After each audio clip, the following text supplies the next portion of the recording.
Jake Hatch of Locked On Cougars talking all things BYU. As you look at the March Madness bracket this time around, obviously, unsurprisingly, the SEC got a whole lot of love based on what we've heard, not just in college football, but now college basketball from national pundits. Does it feel like the committee got it backwards when you look at the fact the Big 12 is still the best league in college basketball 9 of the last 11 years? And at the first opportunity to do so, they flipped that to favor the Big 10 and the SEC. I hate to be the conspiracy theorist here, Drake, but feels like the big brands are throwing their weight around once again. And yet again, the SEC and the Big 10 get the benefit of the doubt. You and I were obviously Big 12 stands. We're always going to stand up for our league. But yeah, it sure feels like the Big 12 got hosed pretty hard. None more so in my mind than West Virginia. Looking at what the Mountaineers had done, they feel like they should have been in this tournament. I think they should have been in this tournament. The Big 12 should have had 8 teams. 14 teams from the SEC goes in line with that whole storyline all season long. Shame. I like that. That's well done. Whoever put that up. I love that. But the thing is, the SEC, we heard all season long, Drake, hey, they're so good. They're so good. Ken Pomeroy has the gall, and obviously Ken lives here in the greater Utah area, and I've become a close acquaintance of his over the years. He writes a blog post saying, hey, the SEC might be a tad bit overrated. What does the SEC do? Greg Sankey has the audacity to be like, who is this Ken Pomeroy and why is he ripping my league? It told me everything I need to know. The SEC's throwing its weight around, trying to make sure that they are the big dog for everybody to understand that we own college sports, and I hope they fall flat on their face. Yeah, that has been a big piece of contention here, the treatment of SEC schools. And really, Jake, not even that right now. I'm also looking at North Carolina, at some of these Big 10 teams, the way that they were offered pretty favorable spots in March Madness this year. And as much as I want to say the ACC was historically bad, they are. There's no way to argue that. Still, North Carolina gets in over West Virginia, as you just mentioned. And then whose athletic director is up there justifying this? Boo Kerrigan of North Carolina. Yeah, okay, here's the deal. It's a really, really bad look. North Carolina having their sitting athletic director be the tournament committee chairman, and he can say all he wants, Drake. Well, I wasn't in those meetings when we were brought up. Yeah, well, guess what? You can excuse yourself from the meeting. That you have to do that. But here's the deal. Everybody in that room has this sense of, hey, so, Boo over there, he happens, be North Carolina's AD, and North Carolina being this blue blood that they are, CBS wants these blue bloods in. It's a really, really bad look. You can't defend it. North Carolina was 1-12 in their Q1 games this year. You mentioned the ACC, historically bad. I think you mentioned it not too long ago. The ACC didn't have a single ranked versus ranked game the entire conference season.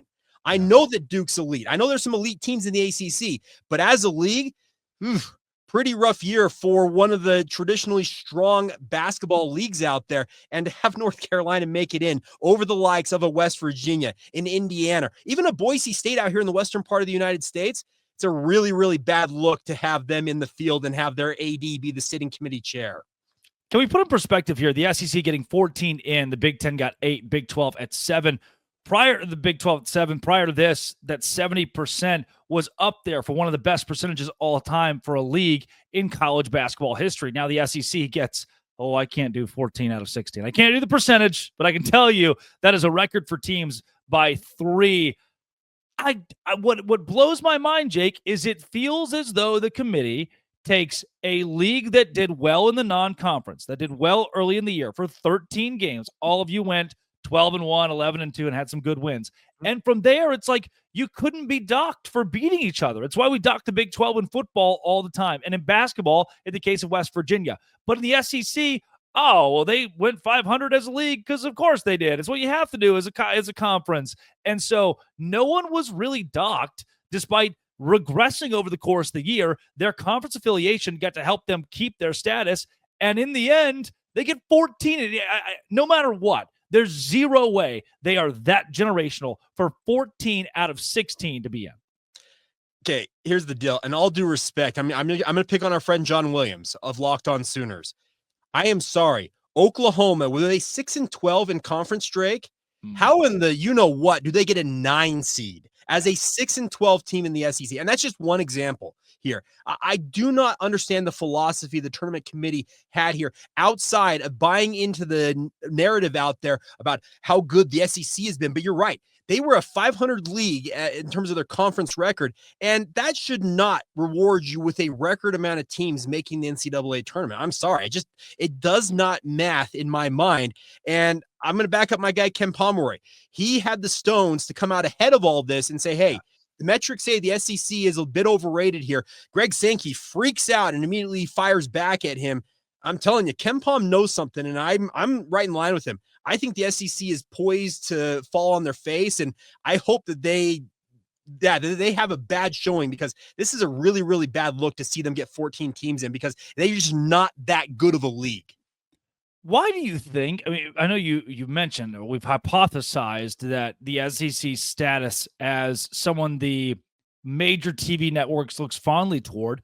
Why do you think they're able to get away with this? Is it just the haves can continue to have, and as the have-nots complain, will it fall on deaf ears?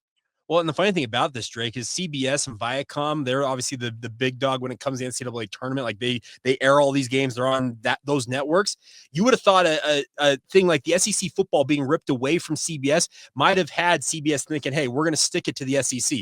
Well, conversely, they are all of a sudden rewarding everything SEC. So for the life of me, I don't understand it. You're right. It just doesn't seem like this is the banner type season that some would make you out to believe it is, with these 14 teams getting into the NCAA tournament.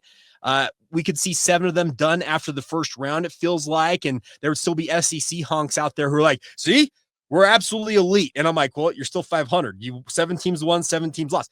Yet again, right in line with the 500 record you guys had all conference season long.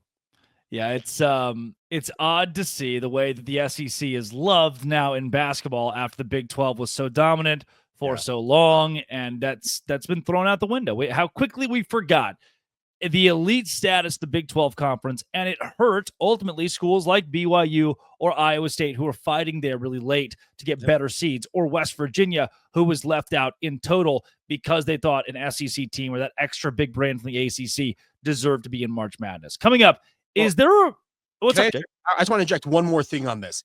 I have always been a guy who, obviously, I'm gonna rep for BYU because that's my show that I do here, Drake. This year more than ever, I am back in the Big 12. Every Big 12 team, you've got a super fan in Jake Hatch. I want nothing more than the Big 12 to go out and put a statement. And I'm talking everybody. I hope they all advance and stick it to the powers that be. I think the entire Big 12 was an agreement that West Virginia was hosed in this entire deal, and a lot of people coming out of the woodworks from all fan bases to voice that over the last couple of days.